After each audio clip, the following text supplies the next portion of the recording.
ಇತ್ತ ಕೆಲಸವೂ ಇಲ್ಲ, ಅತ್ತ ಕರೆತಂದ ಸ್ನೇಹಿತನೂ ಇಲ್ಲದೆ ಕಂಗಾಲಾಗಿ ಮರವೇರಿ ಕೂತವನನ್ನ ಕದ್ರಿ ಪೊಲೀಸರು ಮರದಿಂದ ಇಳಿಸಿದ ವಿಚಿತ್ರ ಘಟನೆ ಮಂಗಳೂರಿನಲ್ಲಿ ನಡೆದಿದೆ. ದೂರದ ಊರಿನಿಂದ ಕೆಲಸ ಅರಸಿ ಸ್ನೇಹಿತನೊಂದಿಗೆ ನಗರಕ್ಕೆ ಬಂದಿದ್ದ ಕಾರ್ಮಿಕನೋರ್ವ ನಗರದ ಕರಂಗಲ್ಪಾಡಿಯಲ್ಲಿರುವ ಬೃಹತ್ ಮರ ಏರಿ ಕುಳಿತಿದ್ದ. ಹೀಗೆ ಮರವೇರಿ ಕೂತವನನ್ನ ಕದ್ರಿ ಪೊಲೀಸರು ರಕ್ಷಣೆ ಮಾಡಿ ಆಸ್ಪತ್ರೆಗೆ ದಾಖಲು ಮಾಡಿದ್ದಾರೆ.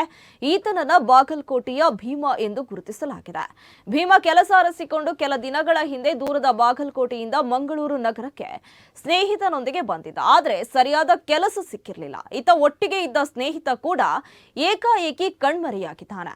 ಇದರಿಂದ ಮನನೊಂದ ಭೀಮಾ ಕಂಗಾಲಾಗಿ ಮಂಗಳೂರು ನಗರದ ಕರಂಗಲ್ಪಾಡಿಯ ಬೃಹತ್ ಅಶ್ವತ್ಥ ಮರವನ್ನೇರಿ ಕೂತಿದ್ದ. ಸುಮಾರು 1.5 ತಾಸು ಮರದಲ್ಲಿರುವುದನ್ನು ಗಮನಿಸಿದ ಸ್ಥಳೀಯರು ಕದ್ರಿ ಪೊಲೀಸರಿಗೆ ಮಾಹಿತಿಯನ್ನ ನೀಡಿದ್ರು.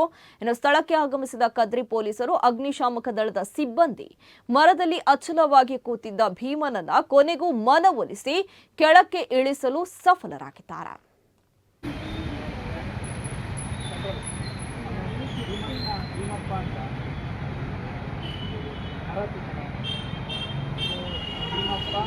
ಬಾದಾಮಿ ಕನ್ವಿನ್ಸ್ ಮಾಡಿ